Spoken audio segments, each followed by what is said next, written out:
अपना एक रिजर्व गण प्रकट कर लिया। आइए गणेश जी के जन्म की कथा आप तक पहुंचा रहे हैं यूट्यूब चैनल पंडित सत्येंद्र व्यास जी के माध्यम से। आइएगा तो हुआ क्या, भोले बाबा अभिमान को दूर करते। अभिमान कोई मत करना, अभिमान कोई भी मत करना। अभिमान करोगे पतन हो जाएगा, चाहे जिस प्रकार का, चाहे ज्ञान का अभिमान हो, चाहे तपस्या का अभिमान हो, चाहे अपने सोर्स का अभिमान हो।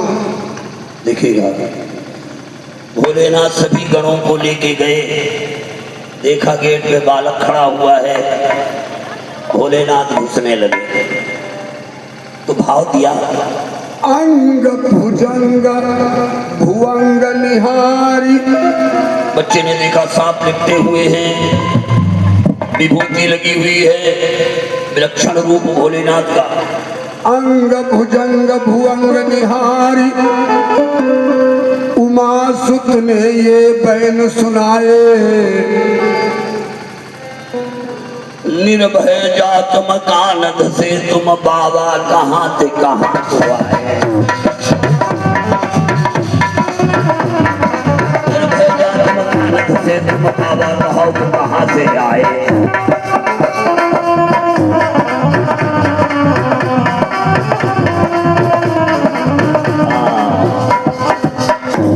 अरे बाबा कहाँ से आए, तुम्हें डर नहीं लगता? निर्भय होकर मकान में जा रहे हो, कौन हो तुम? शंकर जी के गण आगे आ गए, कहने लगे, भोलेनाथ के आगे खड़े हो गए और कहने लगे, तुम जानत नाही महेश्वर को। ए बच्चे, तुम महेश्वर को नहीं जानते हो, ये महाईश्वर है। तुम जानत नाही, इसलिए हमें मालूम पड़ते हो तुम मोर को। जो महेश्वर को भगवान को नहीं जानता, तुम यहाँ रहने योग्य नहीं है। अभी तक तो हम तुम्हें कोई शिवगण समझ रहे हैं। अब यहाँ से भागो, नहीं तो इतनी पिटाई हो जाएगी तुम मर भी जाओगे। बच्चे ने कहा क्या बोल रहे हो? बोले हम ठीक बोल रहे। भोलेनाथ ने और झगड़ा बढ़ा दिया, अपने गणों का अभिमान मिटाने के लिए और झगड़ा बढ़ा दिया। अब बच्चे के हाथ में छड़ी, केवल एक डंडा, और शंकर जी के गण बहुत से थे और उनके हाथ में लंबे लंबे त्रिशूल हैं। जब लंबे लंबे त्रिशूल हैं, लेकिन हुआ क्या, छड़ी में, उस डंडे में आदि शक्ति की अपनी शक्ति भरती है, आदि शक्ति की शक्ति। जिस गण पे आकर दंड पड़े,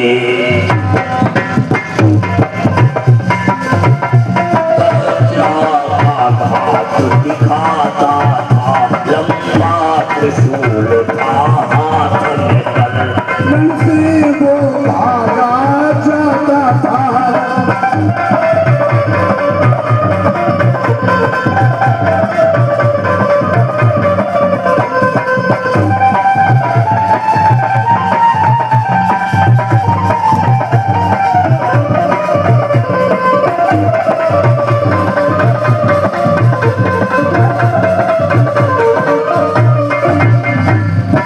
लंबे लंबे त्रिशूल रहने के बावजूद भी सब गण मार खा गए एक बच्चे से।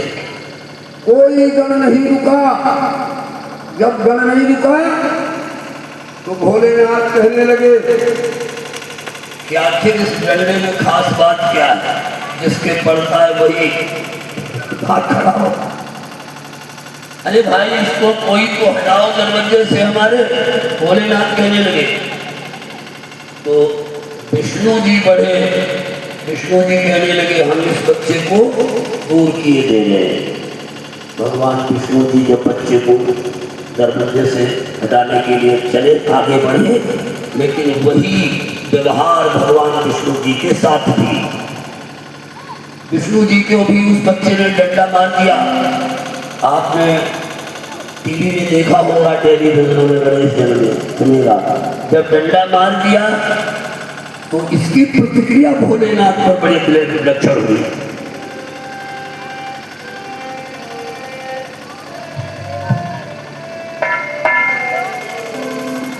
भोले विष्णु जी पर जब छड़ी पड़ी तो रुक ना पाए त्रिपुरारी।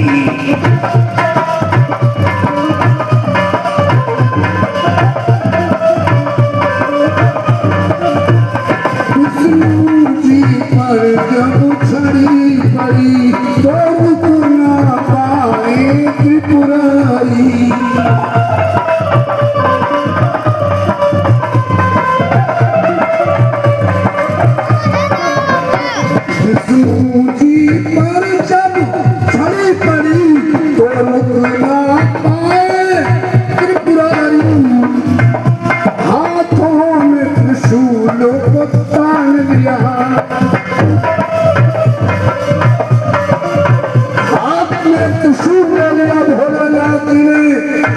बच्चे को मार डालने के लिए हाथों में त्रिशूल को तान लिया, लेकिन भयभीत भय श्री त्रिपुरारी।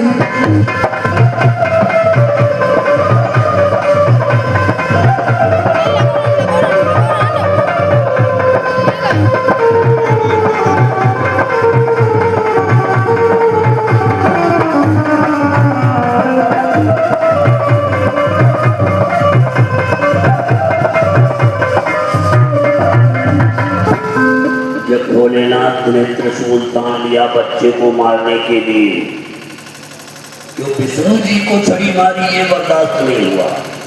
लेकिन हुआ क्या, बच्चे ने डंडा तान दिया। डंडा ही अस्त्र है। भोलेनाथ जी ने देखा और चौंक पड़े। क्यों? डंडा जो सामने भोलेनाथ जी ने किया तो डंडे पे खड़ी थी पार्वती। डंडा उठाया और डंडे के ऊपर पार्वती जी को खड़े देखा था शंकर जी ने। डंडे पे खड़ी थी पार्वती, जो ऊपर हाथ उठाए हैं। भोलेनाथ ने देखा डंडा कर दिया बच्चे के सामने, डंडे के ऊपर पार्वती जी खड़ी है। पार्वती की पूर्ण शक्ति भरी हुई है डंडे में। डंडे पे खड़ी है पार्वती, जो ऊपर हाथ उठाए हैं। ये दृश्य लखा जब भोले ने मन में अपने घबराए हैं। अगर अब त्रिशूल मारे तो त्रिशूल पहले पार्वती जी को लगेगा। अरे त्रिशूल खींच लिया पीछे को। बच्चे ने कहा अच्छा बाबा बड़े तेज में आए, दम हो तुम्हारो त्रिशूल। आज शक्ति जिसके पास है, आज शक्ति की दया है जिन पर, भोले को चैलेंज कर रहा है बालक का दम हो तुम्हारो। भोलेनाथ दांत पीसने लगे। पुनः त्रिशूल ताना, बच्चे ने पुनः डंडा सामने कर दिया, लेकिन भोलेनाथ ने देखा कि फिर से डंडे पे पार्वती जी खड़ी हाथ उठाया। पुनः त्रिशूल खींच लिया। जब तीसरी बार चैलेंज किया उस बच्चे ने कि दम हो तुम्हारो, तो काल महाकाल बन गया। जब महाकाल बन गया तो फिर पार्वती जी का रूप गायब हो गया। इतने में विजय नामक त्रिशूल ने उस बच्चे के सर को काट लिया और त्रिशूल ने सर समंदर में फेंक दिया। धड़ पड़ा है, लेकिन जब सर कटा अंतरिक्ष में उड़ता जा रहा है, एक ही आवाज करता जा रहा है, माँ माँ ये आवाज पार्वती जी ने अंदर सुनी। हर माँ अपने बच्चे की आवाज को विधि पूर्वक समझती है, चाहे पशु की ही माँ क्यों हो, चाहे जिस जानवर की माँ हो। गाय का बछड़ा लंघाए कहीं दूर, गाय को बछड़ा दिखाई न पड़ता हो, लेकिन वो समझ जाएगी हमारा बालक है। बंदर, गाय, भेड़, बकरी, हर कोई एक माँ अपने बच्चे की बात को, आवाज को समझती है। पार्वती जी ने जब अंदर से अपने बालक की आवाज सुनी,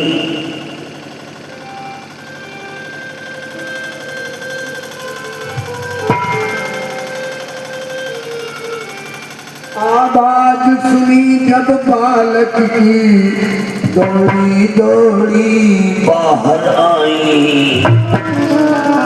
पार्वती माँ दौड़ के बाहर आ गई, लेकिन बच्चे का सर कटा, सब भाग गए, सब गायब हो गए, भोलेनाथ भी गायब हो गए। और माँ ने जब बाहर आकर देखा, धन देखा अपने बालक का,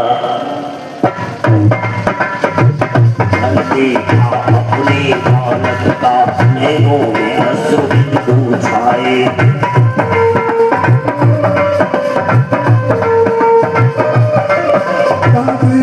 अपनी बालक का, नैनों में अश्रु छाए।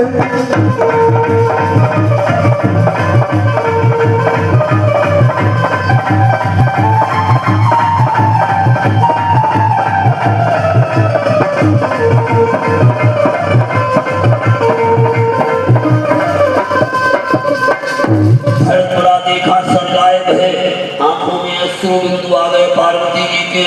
थोड़ी देर वो विषाद करती रही और फिर खड़ी हुई, उनकी आंखें लाल हो गई, आंखें लाल हो गई, क्रोधावेश में आ गई। इस क्रोधावेश में उन्होंने हाथ ऊपर उठाए तो उनके हजारों हाथ बन गए, पार्वती जी के हजारों पैर बन गए, हजारों नेत्र बन गए। और वो हाथों को हिलाने लगी, अंतरिक्ष में उड़ चली, आकाश में उड़ गई और चीत्कार करने लगी, मेरा बालक मरा है तो सब मरेंगे, कोई विश्व में जिंदा नहीं रहेगा। और वो महाकाली बन गई। उन्होंने अपने हाथ हिलाना शुरू कर दिया और उनके हाथों से अग्नि के अंगारों की बरसात होने लगी। एक समय हमारे संत जन कहते भी हैं कि एक समय ऐसा हुआ, झरी झरी गिरे अंगार, जो ना होते संत जन तो जल जातो संसार। संतों ने बचा दिया, जाना नहीं दिया, जाना नहीं, कहाँ जाएगा, कोई बात नहीं। जो ना होते संत जन तो जल जातो संसार। तो क्या हुआ, जब संसार जलने लगा, आग बरसने लगी, संसार में त्राहिमाम होने लगी, तो सभी संत पहले विष्णु जी के शरण में गए। संसार परेशान होता है तो सबसे पहले परेशान होते हैं संत। हाँ भैया, संसार परेशान होता है तो पहले हमारे संत परेशान होते हैं। रावण के अत्याचारों से विश्व त्रस्त हो गया तो गाज सुवन में चिंता व्यापी, हरिजन हमारे निश्चर काफी। और किसी को चिंता पहले नहीं हुई, विश्वामित्र को चिंता पैदा हो। तो ये संत है, संतों ने निवेदन किया भगवान विष्णु जी के सामने, हे परमात्मा, संसार को बचा लो। संसार की आग बरस रही है, अंगार बरस रहे हैं, क्यों बरस रहे हैं? भगवान विष्णु जी जब प्रणय निवेदन किया समस्त संतों ने, देवताओं ने, तो भगवान विष्णु जी ने आकाशवाणी के द्वारा कारण विदित करवा दिया कि आज शक्ति क्रोधित है, इसलिए ये अग्नि की बरसात हो रही है। इसके लिए क्या करें? तो कहा चलो भाई भोले बाबा के सामने गए, भोलेनाथ के सामने। सब लोग मिलकर भोलेनाथ के पास गए, स्तुति करने लगे भोलेनाथ की।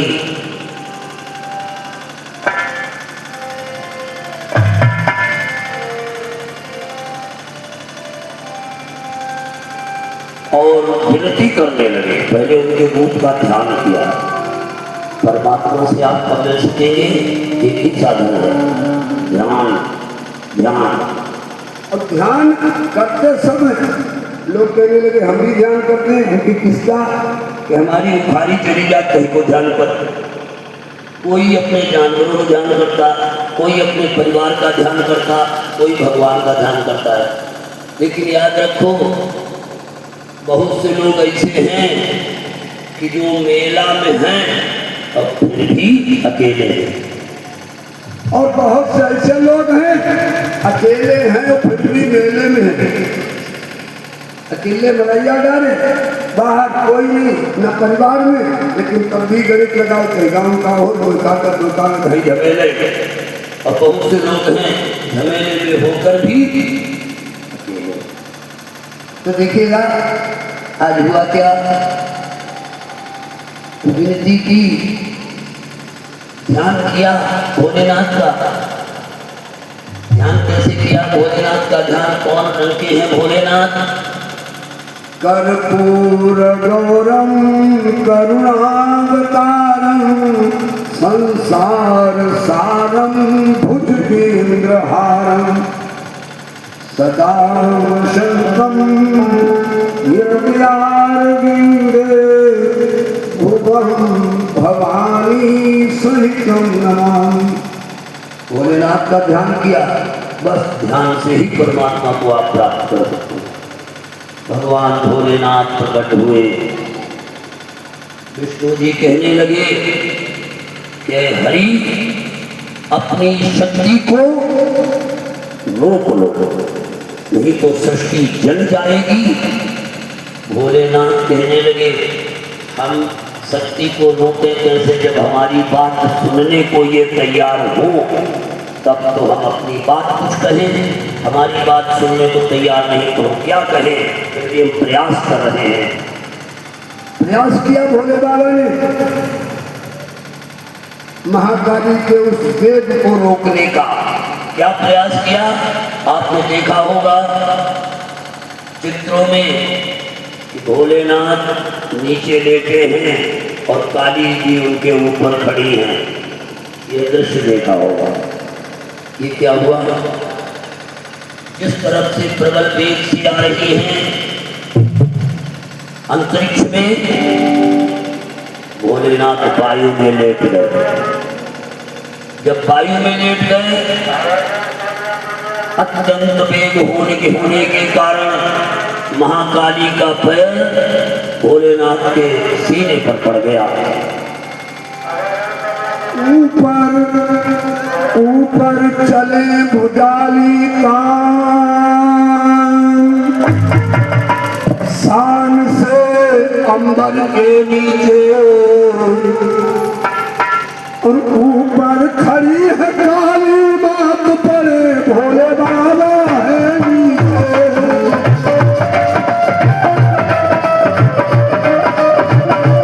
ऊपर खड़ी है काली बात पड़े भोले बाबा जी नीचे।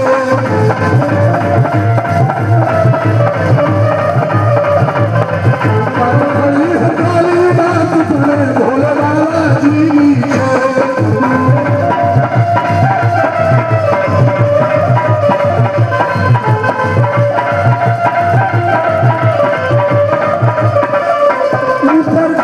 काली माँ बड़े भोले बाबा है नीचे।